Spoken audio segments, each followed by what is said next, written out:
eh, bienvenidos a la última sesión de esta clase de recuperación de seguridad informática. Hoy es viernes 12 de junio y de lo que vamos a tratar hoy es de cómo se captura tráfico y cómo se analiza tráfico utilizando Wireshark. Antes de eso recuerdo que esta es la última sesión que tenemos de clase de recuperación de seguridad informática. Como he dicho antes, y el viernes que viene, o sea, el día 19 de junio, tendremos la convocatoria ordinaria para este módulo. ¿Qué es lo que entrará en esa convocatoria ordinaria? Pues evidentemente contenido de las dos primeras evaluaciones. Y en concreto, si le echáis un vistazo a lo que sería el Classroom de recuperación, pues las prácticas que hemos ido desarrollando en sesiones anteriores, que tienen que ver con criptografía y con sistemas redundantes de disco y copia de seguridad, y toda la teoría asociada a esas prácticas, que ya sabéis que forman parte de los temas, creo que eran 1 a 4 del libro de seguridad informática de McGraw-Hill, que hemos estado utilizando como referencia en esa primera evaluación.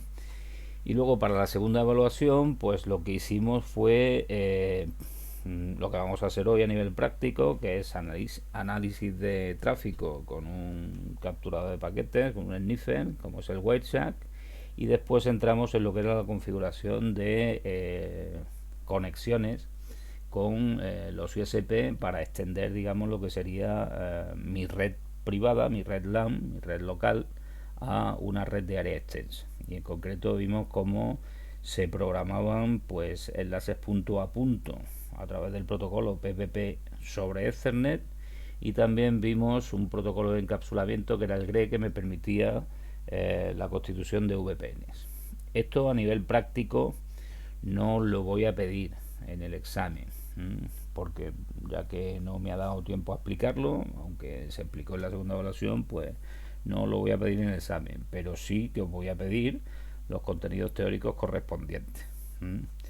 Lo que sí puedo pedir perfectamente es que entendáis un tráfico de red a través del análisis de una captura, que es lo que vamos a hacer hoy. A nivel teórico, en esta segunda evaluación, ¿de dónde tenéis que repasar los contenidos teóricos? Pues donde lo estuvimos siguiendo, que fue en la NetAcad. Entonces, fijaos, como sabéis, vosotros estáis matriculados y además tenéis disponibilidad de ese curso hasta el 18 de junio en los 4 módulos del CSNA. ¿Qué es lo que tenéis que mirar? Pues de esos 4 módulos, lo que deberíais de mirar sería en el CSNA 1. Si entráis en ese módulo, deberíais de ver con bastante detenimiento los capítulos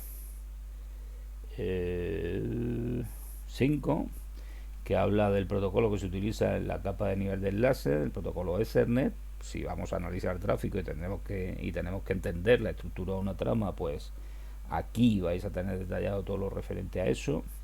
También tendréis que mirar el capítulo 6, que habla de la capa de red, de la capa 3 del modelo de referencia OSI, y aquí os hablará de todo lo que es la estructura de un paquete, que también tenemos que saber cómo es a nivel de análisis de tráfico.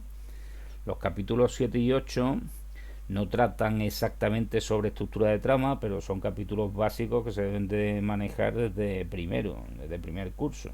O sea, todo lo que tenga que ver con el direccionamiento IP y con la división de redes IP en subredes, eso se tiene que dominar, y pueden caer perfectamente preguntas de todo eso, no solo aquí en seguridad informática, sino también en servicios en red. Y luego, pues también tendréis que mirar el capítulo 9 de la capa de transporte, porque los mecanismos que se activan en esa capa de transporte luego se ven en una captura de tráfico, y evidentemente hay que entenderlos. Entonces, del CSNA 1 tendréis que echarle un vistazo a esos capítulos, o sea, los capítulos 5, 6 y 9, y repasar los capítulos 7 y 8 a nivel de lo que es direccionamiento IP. Y por otra parte, para hablar de lo que serían la conexión de sucursales y demás, es decir, extender mi red de área local, lo que sería una red WAN, mediante la conexión con un proveedor de servicio de internet, pues eso lo tenéis recogido aquí en el CSNA 4, que es el que habla de cómo se conectan a las redes. Recuerdo que todavía este año lo que hemos manejado es la versión 6 del CSNA. Ya para el año que viene pues trabajaremos con la versión 7, que salió en febrero creo de este año. Y en el CSNA 4 el módulo que os tenéis que mirar a nivel de cosas que puedan entrar en la teoría, bueno, sería conveniente que os repasarais el capítulo 1, el capítulo 2 y el capítulo 3, pero fundamentalmente lo que nosotros hemos visto a nivel de configuración práctica está en el capítulo 3, que habla de las conexiones a sucursales. Y en concreto os recuerdo que aquí, si veis el índice de este capítulo, pues se hablan de cosas como cómo se realizan las conexiones de acceso remoto, el protocolo Point-to-Point Protocol sobre Ethernet, que lo vimos en qué consistía y por qué se utilizaba, y cómo se conforman VPN, redes privadas virtuales, utilizando precisamente esas conexiones a través de redes públicas, a través de los enlaces que me dan a mí, que me da a mí un ISP. Y nosotros estuvimos viendo el protocolo GRE, General o Global, no recuerdo lo que significaba la G, Routing Encapsulation, que me permite pues encapsular cualquier tipo de protocolo para conformar una VPN, en este caso sin encriptar. Ya el tema del BGP y demás no llegamos a verlo, pero estas sesiones de aquí sí que hay que repasarlas a nivel teórico. Bueno, pues dicho eso, vamos a trabajar hoy, como digo, en la práctica que hicimos, en la primera práctica que hicimos en la segunda evaluación, que era esta. Se trataba de analizar una serie de tráfico de red utilizando Wireshark. Entonces aquí se os describe que, bueno, ya lo sabéis, pero se os dice, Wireshark es un analizador de protocolo de software que se utiliza para el diagnóstico de fallas de red, verificación, desarrollo de protocolo y software, y también evidentemente para la educación, es decir, para entender cómo funcionan los protocolos de red que estudiamos en teoría. Mientras los streams de datos van y vienen por la red, el programa detector por lo que hace es capturar cada unidad de datos de protocolo, se llama la PDU, Protocol Data Unit, y puede decodificar y analizar su contenido de acuerdo con la request for comment correcta y con otras especificaciones. Sí, recuerdo que Wireshark me va a mostrar detalles de las cabeceras de esa unidad de datos de protocolo dependiendo de la capa en la que yo me mueva. Si estoy en la capa de enlace, pues me va a mostrar la cabecera de nivel 2, la estructura de trama que hemos visto en nivel 2. Si estoy en la capa 3, en la capa de red, pues me va a mostrar la estructura de un paquete y por lo tanto la cabecera IP, si ese es el protocolo de direccionamiento que utilizo. Y si ya estoy utilizando servicios de capas superiores, pues voy a tener también normalmente información de la capa de transporte, de la capa 4. Y eso se ve muy clarito en el despliegue de la información que tiene Wireshark. Wireshark es una herramienta útil para cualquier persona que trabaje con redes y se puede utilizar para tareas de análisis de datos y resolución de problemas. Y en esta práctica se va a utilizar para analizar tráfico de tres servicios que son muy importantes en el mundo de las redes y que de hecho los hemos estudiado, bueno, dos de ellos, el último no, en servicios en red de este año. Por ejemplo, el de HCP y el DNS. El FTP, aunque no lo hemos estudiado, pues en seguridad informática sí que vimos básicamente que eso se monta sobre mecanismos de la capa de transporte y nos dedicamos a estudiar pues básicamente en qué consistían esos mecanismos. Bueno, pues en el ejercicio 1 lo que necesitamos para hacer esto evidentemente es una máquina que tenga el Wireshark instalado. En este caso yo lo voy a hacer con el Wireshark instalado sobre Windows 10 y una captura que se entregaba con la práctica. En concreto la captura que yo a la que me estoy refiriendo es esta que tengo aquí, que la voy a abrir con el Wireshark. Si tenéis el Wireshark instalado, pues haciendo doble clic directamente lo que me va a abrir es esa captura que yo ya tengo grabada. Entonces, como veis, aquí tengo pues un montón de información que ahora se trata de analizar. Recordando un poquito pues cuál es la estructura del Wireshark, fundamentalmente pues aquí, como veis, tenéis un panel donde van apareciendo todas las tramas que se han capturado, con una serie de información relevante que yo siempre puedo cambiar, puedo agregar, quitar columnas a conveniencia para mostrar la información que me interese, pero estas, digamos, son las columnas o los campos que se me muestran por defecto, es decir, me van numerando las tramas secuencialmente, me ponen el tiempo en el que se captura esa trama, cogiendo evidentemente como el origen de los tiempos el momento en que yo inicio la captura, y luego pues me van dando una serie de campos que, dependiendo del nivel en el que me mueva, del nivel en el modelo de referenciados y en el que me mueva, pues van a aparecer unas cosas u otras. Es decir, dependiendo de que la trama, la información que contiene, sea más relevante a nivel 2, a nivel 3 o a nivel 4, o aquí me van a aparecer unas cosas diferentes en lo que es el campo de origen y el campo de destino. Por ejemplo, estáis viendo que aparecen direcciones IP V6, direcciones IPv4, direcciones MAC, y aparecen también algunas cosas más, ¿vale? Tengo también una reseña del protocolo en concreto que se encapsula dentro de esa trama. Tengo una indicación del tamaño en bytes de esa trama que se está capturando, y un campo de información que viene muy bien porque Whitesand me interpreta automáticamente qué es lo que yo tengo ahí y me muestra pues una serie de información relativa a esa trama. Eso en lo que sería la parte esta de arriba, donde, como digo, yo tengo todas las tramas que se están capturando. Recuerdo que lo que hace Whitesand es coger directamente la información del medio físico en el que yo trabaje. Si estoy trabajando con un cable, pues la información que me entra por la interfaz de red correspondiente donde tengo pinchado ese cable. Si estoy trabajando con Wi-Fi y tengo la posibilidad de capturar paquetes o tramas inalámbricas, pues me mostrará la información relativa a esas tramas inalámbricas que se están capturando en una frecuencia determinada. Bien, esta parte central de aquí, a ver si se ve ahora el ratón, me parece que se ha quedado un momentito. Vale, esta parte central de aquí lo que me va a mostrar es la información relevante de la trama que yo tenga seleccionada aquí arriba. O sea, si por ejemplo, si ahora mismo tengo la trama 1, pues esta parte de aquí me está mostrando la información relevante para cada uno de los niveles de interés de esa trama. A medida que yo voy cambiando la trama, pues como veis, eso también va cambiando, y lo que se me muestra es en todo momento la información relevante de la trama que yo estoy seleccionando. Dependiendo de los protocolos que se manejen en esa trama, aquí me podrá aparecer más o menos información. Normalmente la primera, normalmente no, siempre, la primera fila que aparece aquí es una referencia a la trama que se está capturando a nivel 2. Por tanto, si quiero ver cosas que tengan que ver con el nivel 2, con el nivel de acceso del modelo de referencia OSI, o con el nivel de enlace del modelo de referencia OSI, pues tendría que focalizar la atención aquí, ¿vale?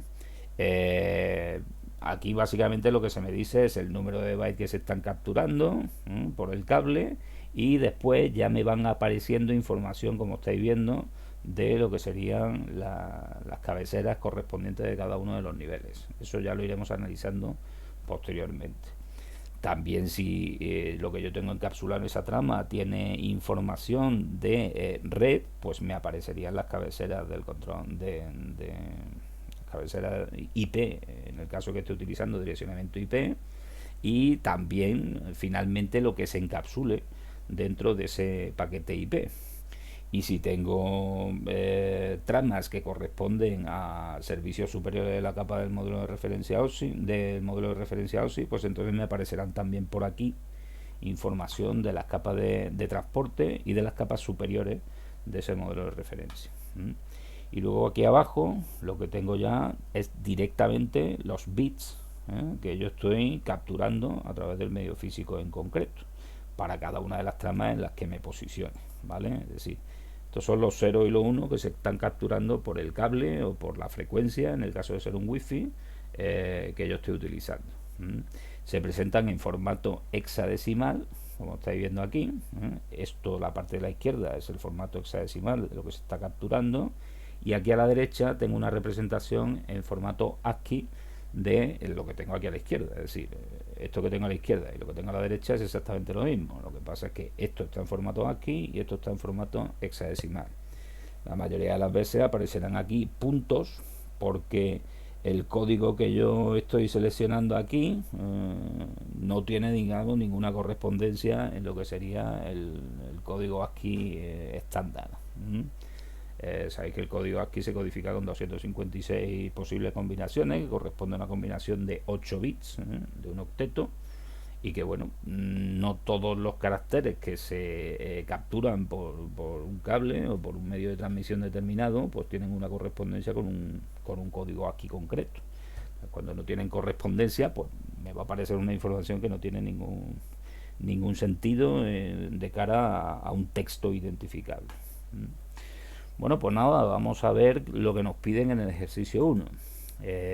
La práctica estaba pensada para analizar progresivamente lo que eran mecanismos de capas diferentes. Entonces, con un tráfico de HSP yo me voy a quedar en lo que sería análisis fundamentalmente de tráfico que se queda en la capa de red, la capa 3. Luego con el ejercicio 2 ya estoy analizando una aplicación, por lo tanto voy a tener tráfico a nivel de capas superiores del modelo de referencia OSI, y aquí van a aparecer ya cosas que tienen que ver, por ejemplo, con la capa de transporte. Y en el ejercicio 3 pues se pedía también el análisis de otro servicio, en este caso FTP, que también está utilizando mecanismos de las capas superiores del modelo de referencia OSI. En el instituto hicimos también algunos ejercicios que utilizaban protocolos de acceso remoto como Telnet y como SSH, y se veía pues cuál era la diferencia de tener un Telnet y un SSH, que también lo hemos discutido en algunas sesiones anteriores o en algunas sesiones que tienen que ver con el servicio de red, ¿vale? Básicamente que Telnet no encripta la información y SSH sí. Bueno, pues vamos a hacer este. Empezamos con el tráfico de HCP. Se recuerda que el servicio de HCP, y de paso pues enlazamos con lo que hemos visto en servicios en red, pues permite la asignación automática de los parámetros de red a los clientes que lo solicite. DHCP es la evolución de un protocolo que se denominaba BootP, y el nombre hace referencia a que configura parámetros en el arranque de un equipo en la red. En la captura de esta práctica hay un proceso de HCP en la que un cliente obtiene una dirección IP por parte del servidor IP. Para filtrar el tráfico de HCP en Wireshark, el filtro a aplicar es BootP o DHCP. Y con eso pues se pedía que contestaréis las siguientes cuestiones. Esto es interesante, ya sabéis que el Wireshark en realidad, o sea, la potencia del Wireshark la dan los filtros, que es las cosas que yo pongo por aquí. Porque yo en una captura de tráfico puedo tener toda la información posible si he hecho la captura correctamente, pero lo valioso es saber mirar en toda esa información, porque esto de aquí es una captura que en realidad, aunque tenga un montón de tramas, se limita a 147 segundos, es decir, estamos hablando de 2 minutos y pico. Pero si yo pongo a capturar una interfaz de red o un dispositivo que yo inserte en una red determinada durante horas, el volumen de información que se va a generar con eso es grandísimo, porque ahí está prácticamente todo. Es decir, si yo recibo un archivo desde un equipo, pues y estoy capturando el tráfico de la recepción de ese archivo, yo en la captura tengo el archivo. Entonces eso puede generar, como digo, volúmenes ingentes de información, y lo complicado en el Wireshark es justamente mirar donde uno tiene que mirar, y para eso es para lo que sirven los filtros. Un experto en protocolos lo que tiene que hacer es ponerse las pilas en referencia a cuáles son todos los filtros que se pueden utilizar en el Wireshark. Bueno, todos no, pero por lo menos saber cómo se montan las principales expresiones. Bueno, pues si yo quiero analizar tráfico DHCP, uno de los filtros que puedo poner aquí es justamente DHCP. Fijaos que cuando yo pongo un filtro que es válido, esta versión de Wireshark, y ya desde hace bastante tiempo, me pone en verde este edit que yo tengo aquí, donde construyo las expresiones de filtrado, y me dice que es un filtro válido. A propósito, es posible que si utilizáis esto con Linux, aunque sea una versión muy próxima a la que se está utilizando con Windows, no os admita el filtrado de DHCP. Bueno, si no os admite el filtrado de DHCP, poner el filtrado bootp, que es el protocolo del que deriva el DHCP, y os va a generar exactamente la misma información. Fijaos que lo que yo consigo con un filtro, cuando pongo aquí, le doy al intro, es que de toda la información que yo tenía antes en pantalla, me salga solo lo que hace referencia justo a este protocolo. En este caso el protocolo de DHCP. Creo que si pongo DHCP es exactamente lo mismo. Bueno, pues yo tengo tráfico que tenga que ver con el DHCP en esa captura. Evidentemente sí, porque me están saliendo en este caso 4 tramas que hacen referencia al DHCP. Además, como ya hemos estudiado este protocolo en servicio en red, pues si le echáis un vistazo a lo que son los campos de información de esas 4 tramas, veis que en realidad lo que yo tengo aquí es el proceso DORA. Sí, un discover, un offer, un request y un ACK. Con lo cual yo puedo presuponer que un cliente ha solicitado lo que es una dirección IP a un servidor DHCP, y ese servidor le está asignando una dirección IP de las del pool que tenga configurado. Bueno, pues ¿cuáles son las preguntas que me hacían en referencia a este ejercicio? Pues fijaos, me dice, la captura de esta práctica en proceso de DHCP, bueno, eso ya lo he leído. Primera pregunta, trama en la que comienza el proceso de DHCP. Bueno, pues está claro que si yo hago un filtrado por DHCP, la primera trama es donde debe de comenzar el proceso de DHCP. De hecho, como ya sabemos que el proceso de DHCP se resuelve correctamente con un DORA, pues aquí tengo el discover de ese proceso DORA. Luego la primera trama es la número 2. Así que la respuesta a esa primera pregunta sería: empieza en la trama número 2. La segunda pregunta me dice que cuál es el tipo de mensaje DHCP de la trama anterior. Bueno, pues aquí lo tenéis. DHCP Discover. Lo tengo en el campo de información, no tengo que mirar más. De todas maneras, si yo ahora quiero ahondar un poquito más en eso, me fijo en la parte central. Y fijaos que en la parte central se me indica, mira, esta trama 2 es una trama que se ha capturado del cable y se han cogido 342 bytes del cable, ¿vale? Si lo multiplico por 8, pues evidentemente 2736 bits. Se han capturado en la interfaz ETH0, que sería la interfaz en la que yo puse a capturar el WIRES, ¿vale? Esta trama, que sería un DHCP Discover, yo, como digo, puedo ir abriendo los diferentes niveles que se me muestran en esta parte central para ahondar en más detalles. Por ejemplo, aquí, a nivel de enlace o a nivel de lo que se captura sobre el cable, tengo una serie de campos que me detallan muchísimo más pues lo que sería el tiempo en el que se ha capturado esa trama, ¿vale? Nosotros no vamos a entrar en detalle de todos estos campos de aquí, pero básicamente son, como estáis viendo, campos que se refieren a el tiempo en concreto en el que se está capturando esa trama. Por supuesto, además también el tamaño total de bytes que se capturan y el número de la trama. Si yo me vengo aquí, al siguiente nivel, aquí ya tengo información acerca de la cabecera de nivel 2, es decir, de la cabecera de la trama que yo tengo para esta trama que estoy capturando. En este caso me aparece la dirección MAC de destino, de eso hablaremos ahora después, la dirección MAC de origen y el tipo de paquete que se encapsula dentro de esa trama. Aquí faltarían lo que sería, si os acordáis del formato de trama que yo tengo en Ethernet, pues faltaría lo que sería el preámbulo de la trama, que no se captura por parte de Wireshark, y también faltaría el campo de FCS, el campo en el que se mete un checksum para comprobar si yo tengo errores en la trama. Eso tampoco se captura en el Wireshark.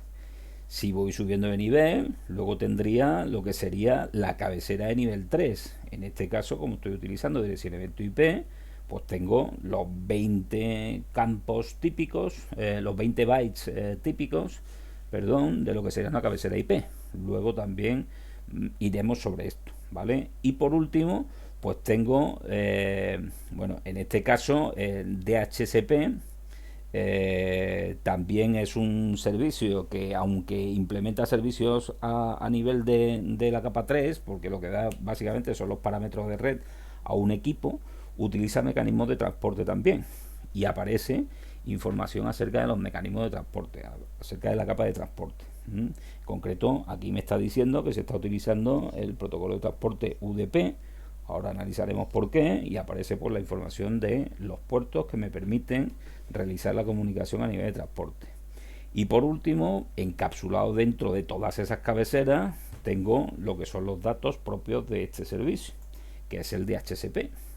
Entonces aquí en el DHCP pues tendré todo lo relativo al mensaje en concreto que yo esté analizando, en este caso un DHCP Discover, tal y como se indica aquí, ¿vale? Y pues bueno, ahora analizaremos, en el caso que me lo pregunten, pues ciertas cosas sobre esto. De hecho, en la siguiente cuestión, la 1.3, me pone dirección IP de origen de la trama anterior. Es decir, ¿dónde se está originando esta trama? A nivel de dirección IP. Bueno, pues si yo miro aquí arriba, parece que la IP de origen es la 0000. ¿Qué sentido tiene que yo tenga una IP de origen 0000? Bueno, pues en este caso tiene todo el sentido del mundo, porque yo lo que estoy haciendo es solicitar una dirección IP. Y hasta que alguien, que será un servidor de HCP, no me dé una dirección IP, pues evidentemente yo no tengo una dirección IP. Entonces, por eso la dirección de origen en este Discover es la 0000. La siguiente pregunta que me hacen es: ¿cuál es la dirección IP destino de la trama anterior? Bueno, pues la dirección IP destino de la trama anterior, si nos fijamos aquí, es la 255.255.255.255. Eso, sabéis vosotros que es una dirección de difusión, un broadcast para todos los equipos que yo tenga en la red en la que tengo comunicación. Es decir, lo que estoy diciendo con esto es que esta trama a nivel de IP, o sea, a nivel de red, está llegando a todos los equipos que yo tengo en mi red. ¿Por qué? Pues porque es lo que me interesa. Si yo lanzo un Discover para saber si yo tengo un servidor DHCP en mi red que me pueda ofertar unos servicios de red, a mí me interesa que esa petición le acabe llegando a todos los equipos de la red. Entonces, por eso en este caso la dirección de destino es esa. Luego me dice en la siguiente pregunta: ¿cuál es la dirección MAC de origen de la trama anterior? Bueno, pues si aquí no tengo esa, o sea, en la pantalla superior, como veis, no tengo esa información, porque la información que me aparece aquí relevante con respecto a lo que sería el origen y el destino es la información de una dirección IP. DHCP al final es un servicio que lo que hace es resolverme direcciones IP. Por lo tanto, lo que a mí me interesa que aparezca aquí de forma relevante, como resumen, sería información de IP. Pero ¿qué pasa si yo quiero saber cuál es la dirección MAC de la que salgo? ¿Y cuál es la dirección MAC a la que voy? Pues nada, me voy aquí a la parte de donde yo tengo la trama a nivel de enlace, a nivel 2, y analizo la cabecera de esa trama. O sea, me fijo aquí. Y aquí sí que estoy viendo que tengo como dirección MAC de origen una que se identifica como la 08, perdón, 0027 078B. Recuerdo que las direcciones MAC son direcciones de 48 bits que se dan en formato hexadecimal. Luego, lo que estoy especificando aquí en realidad son 6 octetos, 6 por 8, 48 bits. Recuerdo además que los 24 primeros bits, estos que estoy señalando ahora mismo, se refieren a lo que sería el fabricante del dispositivo de red, y estos los siguientes 3 octetos, estos de aquí, los menos significativos, se refieren al equipo en concreto dentro de ese fabricante. Bueno, pues en este caso los equipos que empiezan con 08, 0027 corresponden a un fabricante que pone aquí PCs Compu, que ya intentaremos analizar eso, qué es lo que es, ¿vale? Pero está saliendo de una tarjeta de red o de una interfaz de red que se identifica con esta dirección MAC. Y me preguntan a continuación que cuál es la dirección MAC de destino de la trama anterior. Pues si me fijo en esa misma cabecera, fijaos que la dirección MAC de destino es una dirección de 48 bits a 1. Formato hexadecimal serían, en este caso, 12 dígitos F. F, ya sabéis que en hexadecimal son 4 unos. Bueno, pues esa es una dirección de difusión, una dirección de broadcast a nivel de enlace. Es decir, lo mismo que el 255, 255, 255, 255 es una dirección de difusión a nivel de red, pues 48 unos es una dirección MAC, es una dirección de difusión a nivel de enlace. Y lo que quiere decir eso es de nuevo que esta trama acaba llegando a todos los equipos que yo tenga integrados en la red. Por si hay algún servidor de HCP que me pueda responder, pues que me responda. ¿Vale? Luego me preguntan en la siguiente, dice, ¿cuál es la dirección IP del servidor de HCP que responde con una oferta? Bueno, en primer lugar, ¿hay algún servidor de HCP que responda con una oferta? Parece que sí, porque la segunda trama que yo veo aquí en esta captura, la 7 en este caso, es un offer. Eso solo lo hace un servidor de HCP. Sí, el mensaje de offer es una oferta que lanza un servidor de HCP ante una petición de un cliente. Luego, evidentemente, tiene que haber un servidor de HCP. Y en este caso, ¿cuál es la dirección IP del servidor de HCP? Pues si miro aquí, el origen de esta trama es la 192.168.1.1. Bueno, pues parece claro que está en la 192.168.1.1.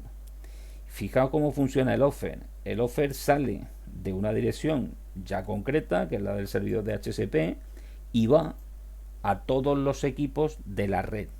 Es decir, la oferta no solo la recibe el cliente que solicita una dirección IP, sino que la reciben todo el resto de equipos. ¿Para qué? Pues para evitar que el resto de equipos, digamos, puedan duplicar lo que sería la asignación de direcciones IP. Si a mí me interesa que una oferta que haga un servidor de HCP la vea todo el mundo de mi red, por si hay duplicidad en las direcciones IP, que yo pueda avisar de alguna manera al servidor. Bien, pues seguimos. Me dice, ¿cuál es la marca del dispositivo que actúa como servidor de HCP? Yo ya sé que la dirección IP es la 192.168.1.1, pero ¿puedo averiguar cuál es la marca del dispositivo que me está dando eso? Yo tengo un servidor de HCP detrás. Será porque lo tengo en un servidor instalado en una máquina concreta, o porque he activado ese servicio en un router típicamente, o en un punto de acceso. Bueno, pues vamos a verlo. Si yo miro en esa respuesta que me viene el servidor y me fijo en el nivel de enlace, aquí, fijaos que la dirección de origen, la dirección MAC de origen, que en este caso es la CC1AFA 5A6448, ya os he dicho que los 24 primeros bits me identifican al fabricante.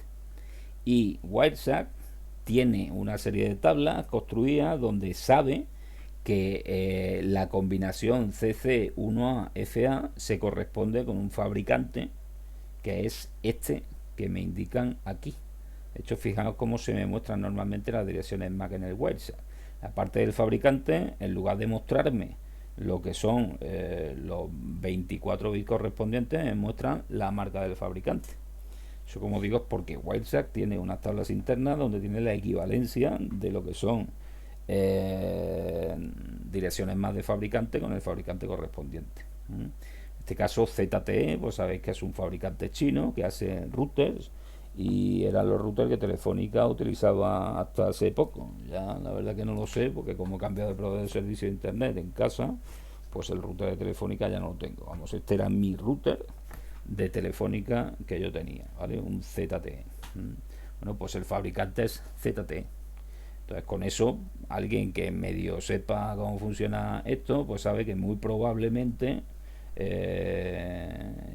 donde se está capturando este tráfico, el router que está detrás ejerciendo como servicio de HCP, es un router de Telefónica, porque, como digo, era la marca que utilizaba Telefónica.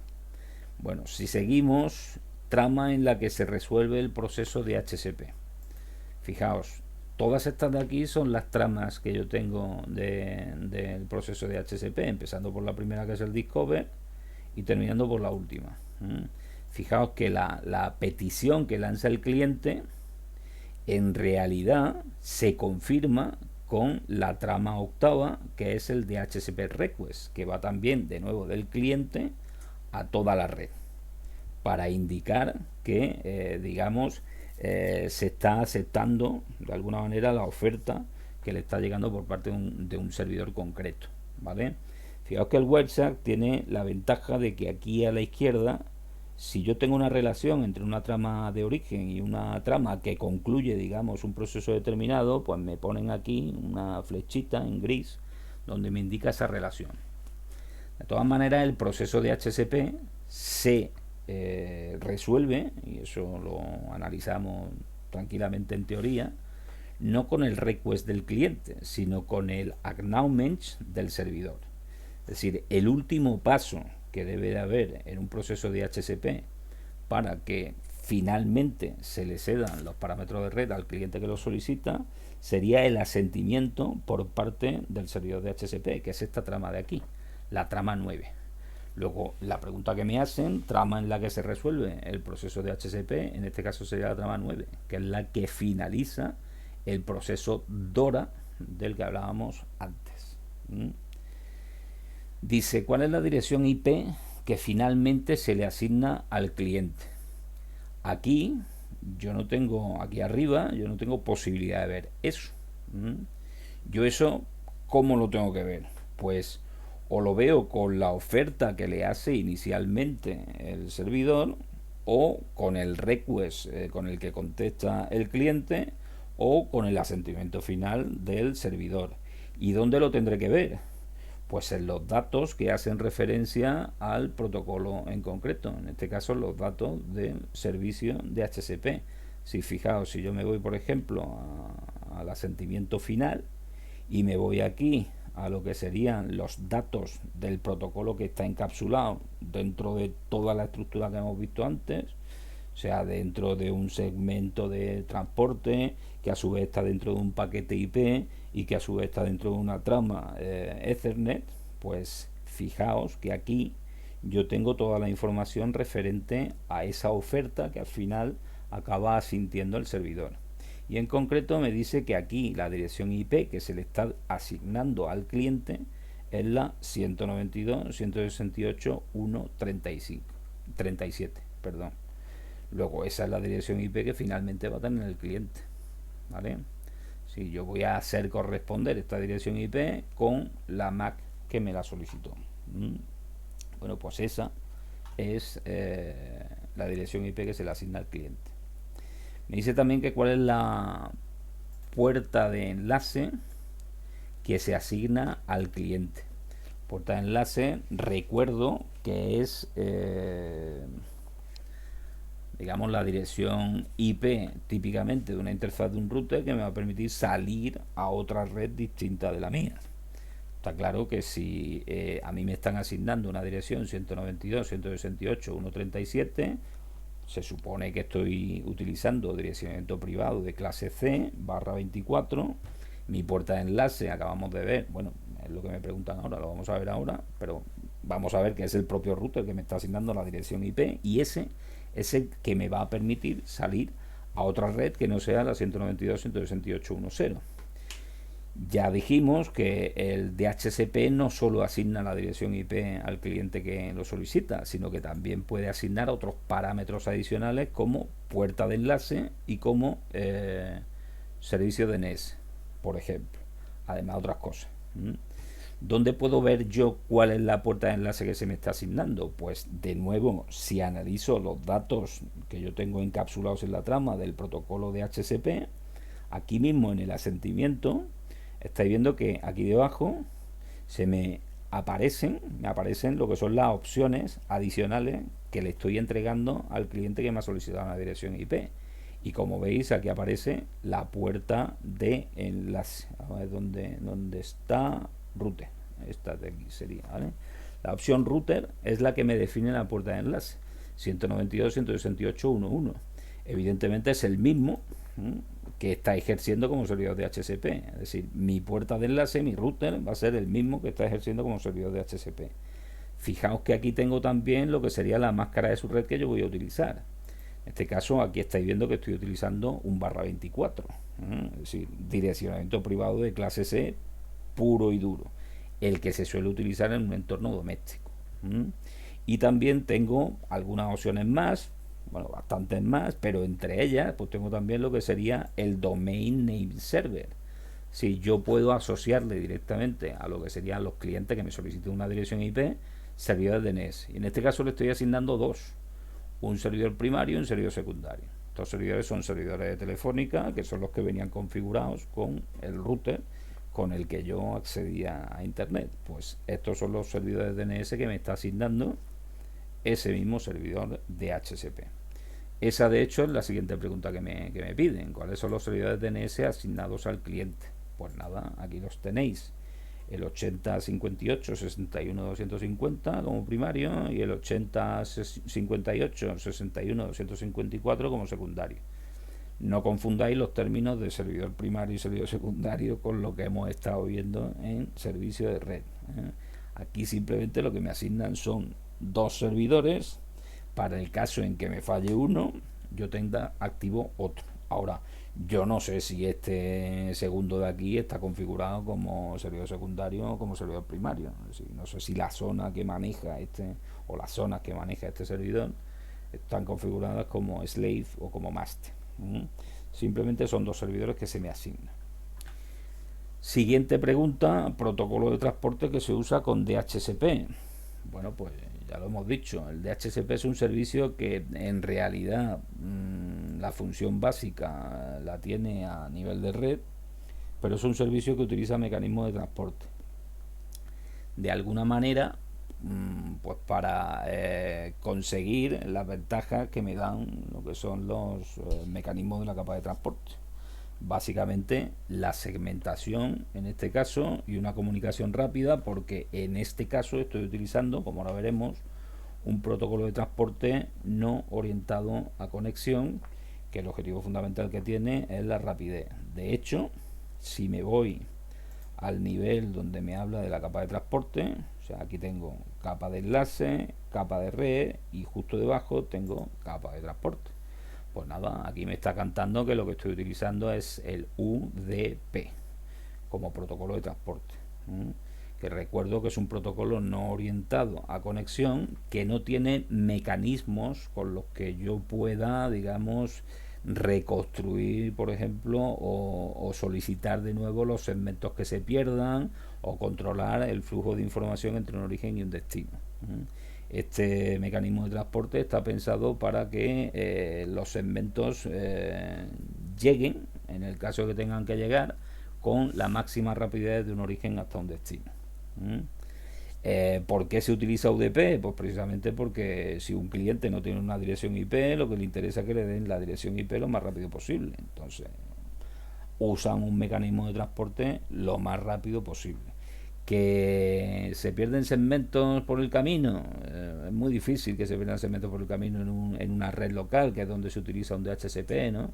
Pero se puede dar la circunstancia, pues nada, si se pierden se vuelven a solicitar. Es decir, la aplicación que yo esté utilizando para hacer la solicitud de los parámetros de red, que vuelvan a hacer una solicitud mediante un DHCP Discover.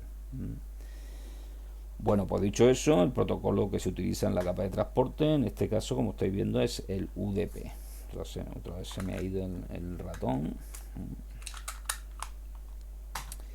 Es el UDP. Y me preguntan a continuación que cuál es el puerto que utiliza el cliente en la conexión DHCP.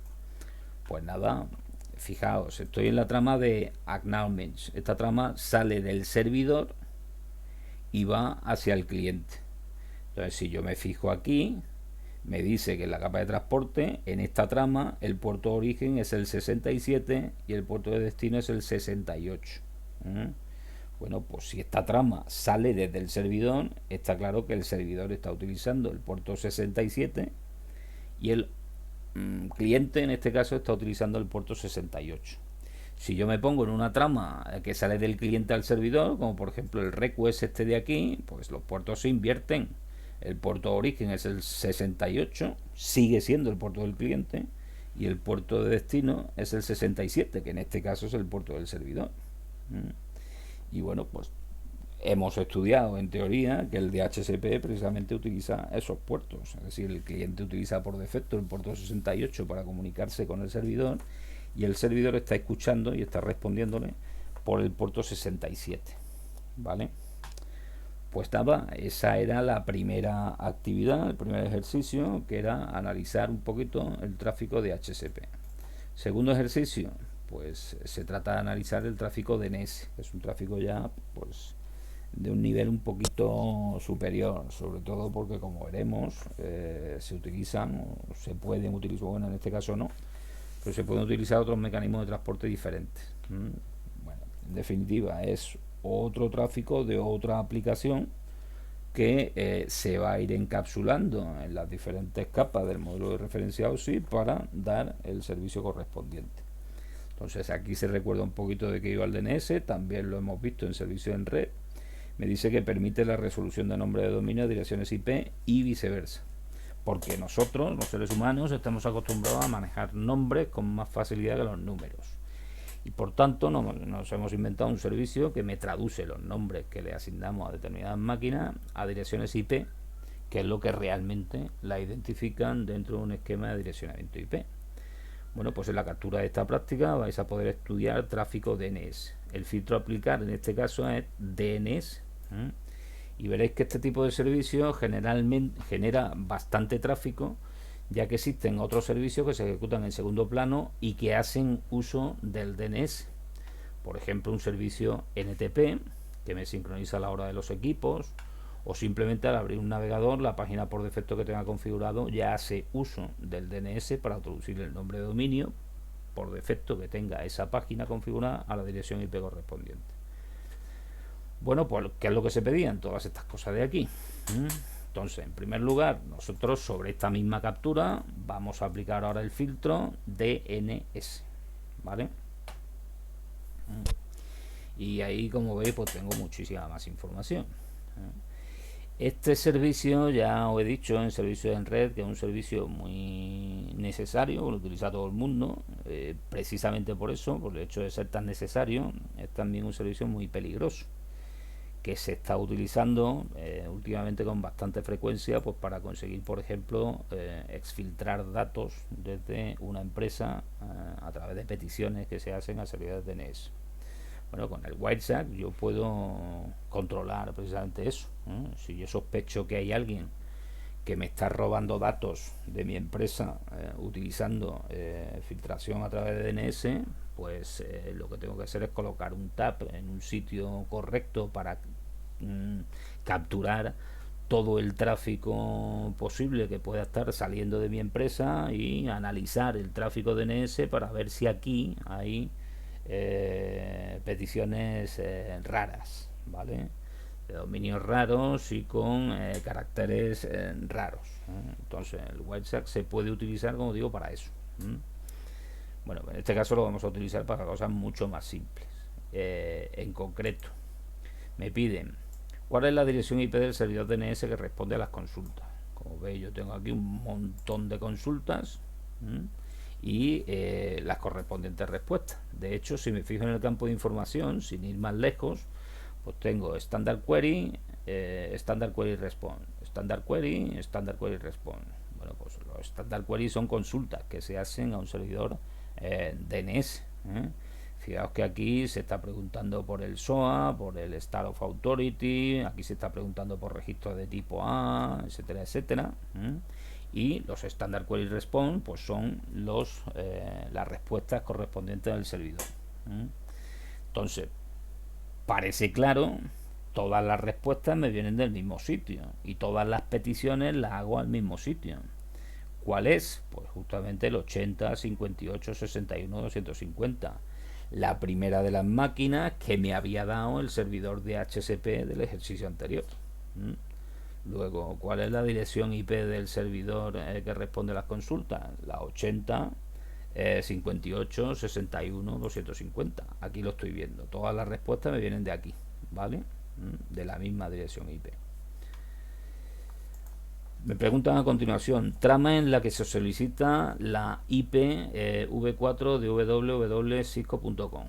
Si llegará un momento en que yo he abierto un navegador y me he conectado con la página de Cisco, que es esa dirección, ese nombre de dominio de ahí, y en consecuencia, como yo no sé cuál es la dirección IP asociada a ese nombre de dominio, pues resulta que estoy utilizando un servicio DNS para que me lo resuelva. Pues de entre todas estas consultas que yo tengo aquí, llego por ejemplo aquí y veo que estoy haciendo un query para que me den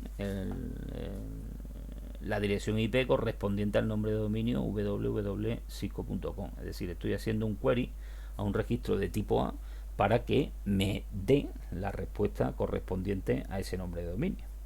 Y fijaos que lo que yo pido en la trama 39 se me responde en la trama 41. La trama 40 no es la respuesta a lo que yo pido en la 39. En la trama 40 es una petición también cuádruple A al dominio de Cisco. Es decir, estoy consultando si el dominio de Cisco tiene una dirección IPv6 además de una dirección IPv4. ¿Vale? La respuesta de IPv4 me viene aquí. Me viene en la trama 41. Bueno, pues eso es lo que me preguntan aquí. Me dice dirección, trama en la que se solicita la IPv4 de www.cisco.com. Pues la 39, aquí lo estoy viendo, ¿vale? Si yo la consulta para ese nombre de dominio la hago en la trama 39. Luego me preguntan en la siguiente, dirección MAC de la máquina que ejerce como servidor DNS. Esta pregunta es una pregunta que tiene truco, que el truco lo he explicado 50.000 veces en clase y que la gente pues se sigue confundiendo y no sé por qué. Yo no puedo saber la dirección MAC de la máquina que ejerce como servidor DNS. ¿Por qué? Porque fijaos, la petición sale desde un 192.168.137. Es la dirección que a mí me ha dado antes el servidor de HCP para que yo trabaje en mi red local. Y la petición la estoy haciendo a una dirección 80.58.61.250. Evidentemente no está en mi misma red. Y si no está en mi misma red, yo tengo que pegar un salto por un router. Posiblemente no solo por un router, sino por varios routers. Pero en el momento en que yo salgo de mi red a través de un router, las direcciones MAC ya no tienen ningún sentido. Si yo no puedo saber una dirección MAC de una máquina remota, eso tendrá sentido en el entorno conmutado, en el entorno local donde tenga yo esa máquina remota.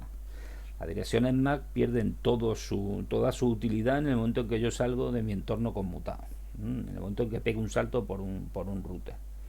Por lo tanto, aquí el error que tiene todo el mundo es, dice, me está pidiendo la dirección MAC, pues nada, me voy aquí a la cabecera de enlace y apunto esto. Esta es la dirección de destino. Pero no os dais cuenta que esta es la dirección de destino del router.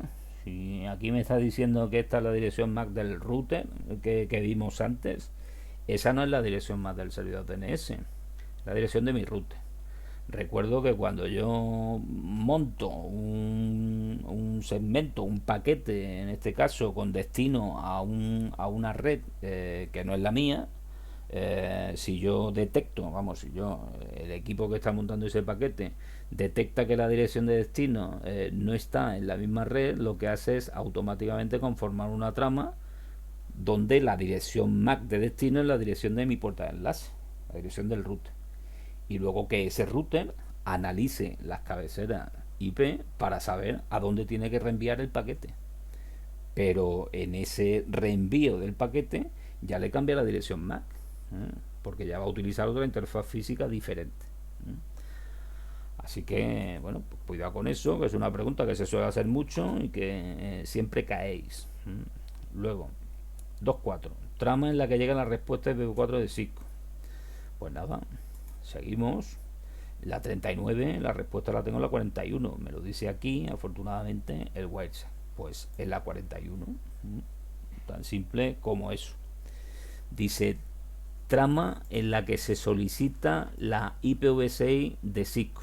Bueno, pues es lo que os he dicho antes. En la trama 40 yo en realidad lo que estoy solicitando es un registro cuádruple A, es decir, una dirección IPv6.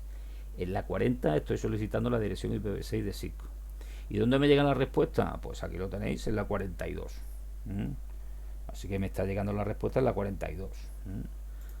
Que es lo que me preguntan a continuación. Luego me dice dirección IPv4 de Cisco. Pues nada, si yo sé que la respuesta a la petición IPv4 la tengo en la 41, voy a analizar qué es lo que me aparece en los datos del protocolo que me resuelve esa petición, que es el DNS, que como veis se está montando también sobre un protocolo de transporte que es el UDP. Luego hablaremos un poquito de eso. Bueno, pues aquí en los datos de la respuesta del DNS resulta que si yo miro, aquí tengo las queries, o sea, la query que me ha hecho el cliente, estoy preguntando por este dominio www.cisco.com y bueno, aquí veis todos los campos que caracterizan a un registro de un DNS que hemos estudiado en el servicio DNS, y aquí tengo lo que son las respuestas, las answers. Y aquí veis que pego unos cuantos saltos hasta llegar a lo que sería la dirección IP, donde yo tengo resuelto el nombre de dominio www.cisco.com. Fijaos que estos saltos que se están pegando aquí son todos saltos de tipo canonical name, o sea, CNAME. En realidad yo estoy viajando entre un montón de alias hasta que llego a la máquina en concreta que está en esta dirección IP, 219.163.153. ¿Esto por qué es? Bueno, pues porque en este caso Cisco, como muchísimas multinacionales de hoy en día, están utilizando unos servicios, en este caso creo que es un servicio de Akamai y demás, que me permiten que la respuesta a un determinado cliente le llegue desde el servidor más cercano. Os podéis hacer una idea que Cisco no tiene un solo servidor dando servicio a todos los clientes que tiene por todo el mundo, sino que tiene muchísimos servidores repartidos por todo el mundo. Y contratan los servicios de empresas, por ejemplo, como Akamai, para intentar que esas respuestas me lleguen desde el sitio más cercano. Entonces, yo esto lo hice desde Córdoba, pues bueno, pues desde Córdoba me está dando una respuesta a esta máquina, pero es posible que si me voy a otro sitio, a Madrid, o a Sevilla, o a Barcelona, la máquina que me responda al dominio de www.cisco.com sea otra diferente, porque me va a dar una respuesta más rápida en el sitio donde yo esté. Entonces, todo esto que veis aquí al final se traduce en que lo que me está respondiendo a mí con el dominio www.cisco.com es la dirección IP 219.163.153. Pues esa es la respuesta a la pregunta que se os hace. Y luego me preguntan también que cuál es la dirección IPv6 de Cisco. Bueno, pues si yo la consulta IPv6 la hacía en la trama 40 y la respuesta la tenía en la 42, pues lo mismo, me pongo a analizar lo que es la respuesta y aquí tenéis que de nuevo se salta entre un montón de sitios que tienen alias creados hasta llegar a dos máquinas, en este caso, ¿vale?, que tienen ese dominio. Sí, tengo dos máquinas, son dos direcciones IPv6 diferentes, como veis, aunque parezcan lo mismo, este exteto de aquí no es igual. Tengo dos máquinas diferentes donde yo tengo alojado ese dominio que me están respondiendo a esa petición que estoy haciendo. ¿De acuerdo? Si seguimos, protocolo de transporte que se usa con DNS, pues ya lo he adelantado, pero basta mirar un poquito más para arriba y estoy viendo que utilizo otra vez UDP. De nuevo, con el DNS, a mí lo que me interesa es rapidez en el servicio. Y si se pierden segmentos por ahí que yo no puedo reordenar ni puedo saber si se han perdido porque no me llega confirmación ni contestación por parte del servidor, pues nada, a nivel de aplicación lo que hago es mandar otra vez la petición hasta que se me responda, pero lo que me interesa es que el servicio funcione lo más rápido posible. Entonces se utiliza UDP. Podéis escuchar por ahí, de hecho yo en clase lo he dicho, que DNS también puede utilizar TCP. De hecho, en la práctica que hemos hecho en servicios en red, hemos utilizado TCP, aunque no lo sepáis, Cuando se realizan transferencias de zona entre un servidor secundario y un servidor primario, ahí sí que me interesa tener una confirmación de que todos los segmentos que yo estoy enviando entre las máquinas se confirman correctamente. ¿Mm? Y que si hay segmentos que se pierden o lo que sea, pues me interesa pedirle al origen que me lo vuelva a reenviar. Entonces, eso no lo puedo conseguir con UDP, lo consigo con TCP, con el Transfer Control Protocol, que es el otro gran protocolo de la capa de transporte que nosotros utilizamos. Entonces, si os dicen que DNS puede utilizar también TCP, pues es verdad, pero se restringe sobre todo a lo que serían las transferencias de zona. Pues son los servicios del cliente, me interesa rapidez y en ese caso se utiliza UDP. Luego me pregunta también que cuál es el puerto que usa el cliente en la resolución DNS asociada a www.cisco.com. Bueno, pues en la petición de IPv4, que es en esta, ¿cuál es el puerto que está utilizando el cliente? Pues aquí lo veo, 54.746. Puerto dinámico. Puerto dinámico que se abre a partir del 40 y tantos mil y pico, no recuerdo cuál era exactamente, y para ir abriendo conexiones a nivel de transporte, pues lo que hace el sistema operativo es gestionar de manera dinámica esos puertos que yo tengo reservados precisamente para eso, para abrir conexiones de transporte. ¿Y hacia qué puerto dirijo la petición? Pues al puerto por el que se sirve el DNS, que por defecto, como veis, es el puerto 53. Si del servidor siempre va a escuchar en este caso por el puerto 53, que es, creo, lo siguiente que me pregunta. Eso es el puerto que usa el servidor en la resolución de DNS asociada a Cisco, pues el 53. Si en lugar de fijarme en la petición me fijo en la respuesta, pues los papeles de puerto de origen y puerto de destino se intercambian, porque si la respuesta me viene en el servidor, el puerto de origen evidentemente es el 53 y el puerto de destino es con el puerto con el que yo abrí el socket en el cliente, el 54.746. Entonces, indistintamente, da igual mirar para contestar a estas preguntas lo que es el origen o la respuesta, o sea, la petición o la respuesta, lo que hay que saber es de dónde sale la información. Luego me dice, bytes de datos encapsulados en las consultas a Cisco, www.cisco.com. Esto es simplemente para repasar un poquito cuáles son las estructuras de las cabeceras que yo utilizo, ¿vale? Bueno, bytes de datos DNS encapsulados a las consultas www.cisco.com. Pues fijaos, ¿dónde puedo mirar eso? Me fijo en la consulta que yo estoy haciendo, ¿vale? Me pregunta por los bytes de datos correspondientes al servicio DNS que yo voy a encapsular en la trama. Bueno, los datos correspondientes al DNS son todos los que cuelguen de aquí. Así que si yo me pongo aquí en Domain Name System, fijaos que todos estos datos que se me están poniendo azul debajo, ¿vale? Ahora, todos esos datos que aparecen ahí son los que se corresponden con lo que se está capturando en el cable, en este caso, que son datos exclusivamente del protocolo DNS. Si yo me pongo a contar ahí, cada uno de esos grupos de 2 dígitos hexadecimales, contaréis que son 31. No hace falta contarlos porque justo aquí debajo tenéis que Domain Name System se están capturando 31 bytes. Es decir, lo que yo seleccione aquí arriba es lo que aquí abajo se me dice que de toda la captura que yo hago, pues se me muestran los bytes correspondientes a la parte que estoy señalizando aquí.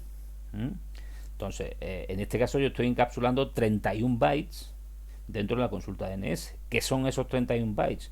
Pues todas estas cosas que yo tengo aquí dentro. Si yo voy posicionando cada una de estas cosas, puedo ir viendo los bytes correspondientes que me codifican cada una de las cosas que yo estoy viendo, ¿vale? Por ejemplo, en la query pues tengo todo esto y si voy seleccionando cada uno de los campos me voy dando cuenta de los bytes en concreto que se refieren a cada una de esas cosas, ¿vale? Entonces en la consulta en este caso yo tengo en total 31 bytes. Luego me preguntan que cuáles son los bytes de la cabecera de transporte en las consultas a www.cisco.com. Pues nada, de la misma forma que he seleccionado antes lo que son los datos del protocolo DNS, en este caso me voy ahora a la capa de transporte, y aquí lo que se demuestra son los bytes que corresponden con la cabecera de transporte. Y si os fijáis aquí abajo, pues como estoy utilizando UDP, pues tengo 8 bytes. Ya vimos en teoría cuál era el formato de la cabecera de transporte en UDP, y efectivamente eran 8 bytes. En concreto, puerto de origen, que si os fijáis son 2 bytes, ya van 2, puerto de destino, otros 2 bytes, ya van 4, la longitud, que se codificaba con la longitud del segmento, que se codificaba con 2 bytes más, ya van 6, y el checksum, que es lo que asegura que el segmento llega libre de errores hasta el destino, que son otros 2 bytes más. Pues ya tengo los 8, ¿vale? Estos campos de aquí, aunque me aparezcan reseñados más cosas, en realidad están dentro de lo que serían todos los campos anteriores. Bueno, pues ya sé que la cabecera de transporte UDP, como hemos estudiado en teoría, son 8 bytes. Luego me sigue preguntando cuáles son los bytes de la cabecera de red en las consultas a www.cisco.com. Bueno, pues nada, me vengo a la cabecera, a la parte de red, cabecera de red, y yo he estudiado en teoría que como mínimo una cabecera IPv4 son 20 bytes. Pues ahí lo tenéis, la cabecera IPv4, si miráis debajo, son efectivamente 20 bytes. Y aquí tenemos todos los campos que nosotros hemos estudiado que forman parte de una cabecera IPv4.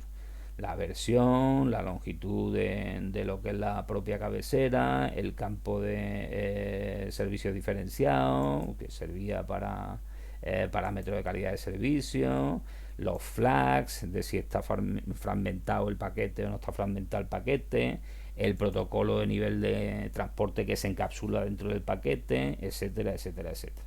Total, si yo me pongo aquí arriba, 20 bytes. Luego me pregunta que cuál es la longitud, los bytes de la cabecera de enlace en las consultas. Es decir, si os fijáis, estoy descendiendo de nivel en el modelo de referencia OSI. Pues nada, me voy a la capa de enlace y veo cuál es el total de la cabecera de enlace. Y ahí lo estáis viendo debajo, 14 bytes. También lo sabíamos, porque ¿qué son esos 14 bytes? Los 6 bytes de la MAC de destino, los 6 bytes de la MAC de origen, llevan 12, y los 2 bytes con los que yo codifico el tipo de protocolo de red que está encapsulado en esa trama.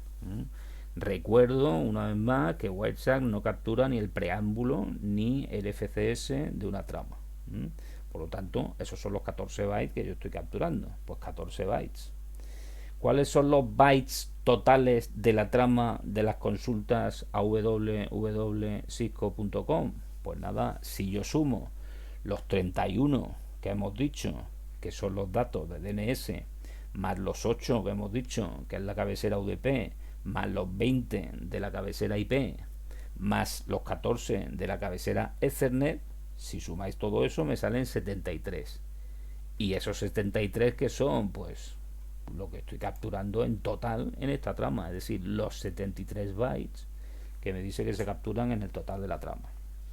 Entonces, esto era simplemente para repasar un poquito los tamaños de las cabeceras que hemos estudiado en teoría, ¿vale? Y luego, para que comprobéis que las respuestas son ligeramente diferentes a lo que son las consultas, luego se os pregunta también que cuáles son los bytes de datos encapsulados en las respuestas IPv4 a ese nombre de dominio. Bueno, pues en lugar de fijarme en la trama que hace la consulta, me fijo en la trama de la respuesta. Me vengo a lo que sería el protocolo, en este caso DNS. Y aquí tengo que las respuestas son 213 bytes.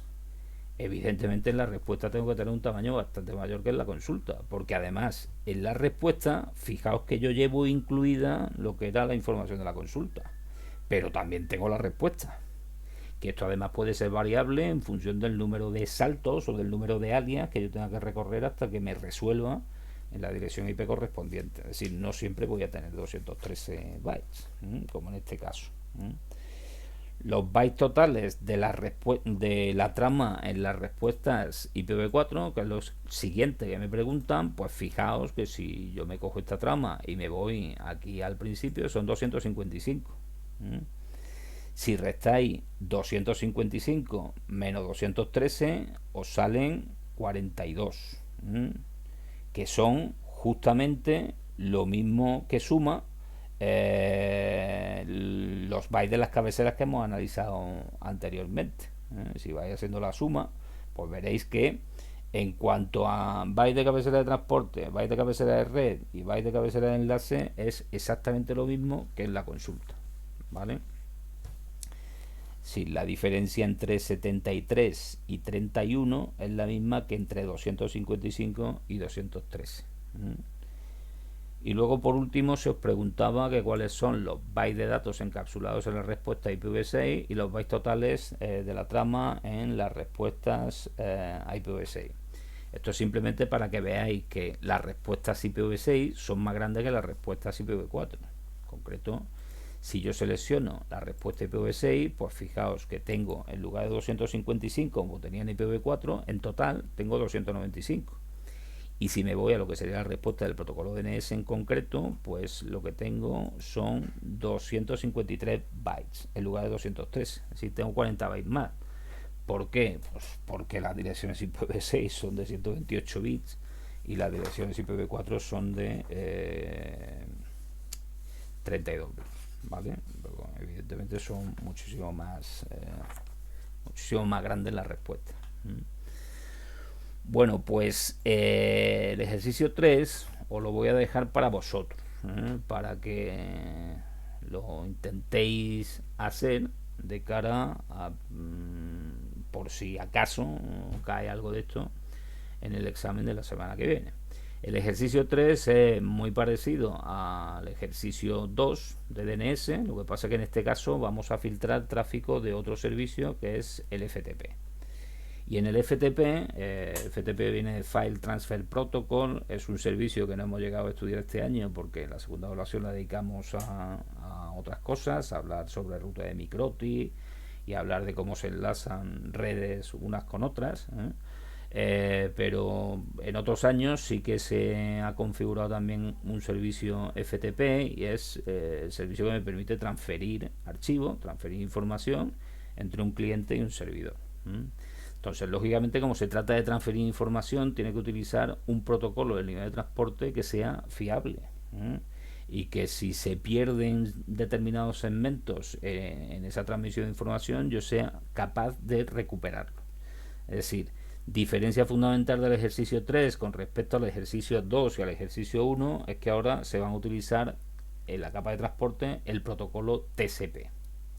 El protocolo TCP estuvimos estudiando en teoría, que también lo tendréis que repasar de cara al examen teórico del viernes que viene, cómo se inicia una conexión utilizando TCP. Entonces recuerdo que la forma normal de iniciar una conexión a través de TCP es con un handshake de 3 vías, en el que primero se sincroniza el cliente con el servidor, con el que está en el otro extremo, el otro le manda un asentimiento y por último se le manda también un asentimiento a la sincronización que llega del servidor por parte del cliente. Y a partir de ahí ya tengo la sesión iniciada en TCP y puedo utilizar esa sesión para montar datos de protocolos de aplicación, como en este caso FTP. Entonces aquí os van a pedir una serie de cuestiones que tienen que ver precisamente con esa negociación a 3 vías del TCP, y además también os piden una serie de cuestiones que están encaminadas a que veáis que FTP per se no es un protocolo seguro, porque toda la información se manda entre un cliente y un servidor en texto plano. Entonces yo me puedo enterar de cosas como el login o las contraseñas que estoy pasando entre un cliente FTP y un servidor de FTP, pues simplemente siguiendo lo que sería el stream o la secuencia TCP utilizando WIRES. Bueno, pues eso intentáis hacerlo vosotros de cara a la próxima semana. Si tenéis alguna duda en este ejercicio, pues como sabéis me podéis consultar por el correo, pero ya para no alargar esto mucho, por hoy lo vamos a dejar aquí y como es la última clase de recuperación, pues aquí se concluyen con estas clases de recuperación de seguridad informática. Pues nos vemos la semana que viene. Aquellos de vosotros que queráis hacer el examen, pues ya sabéis que tenéis a partir de las 11:30 programado lo que sería el examen teórico, que va a ser un test a través de Google Form, para el que tendréis 50 minutos, en el que tendréis que responder 40 preguntas. Y después de eso, pues colgaré también un ejercicio práctico que me tendréis que mandar a través de la Claro. Pues aprovechar esta última semana que queda para estudiar todos los conceptos de los que hemos hablado y aquellos que queráis, nos vemos el viernes que viene. Hasta luego.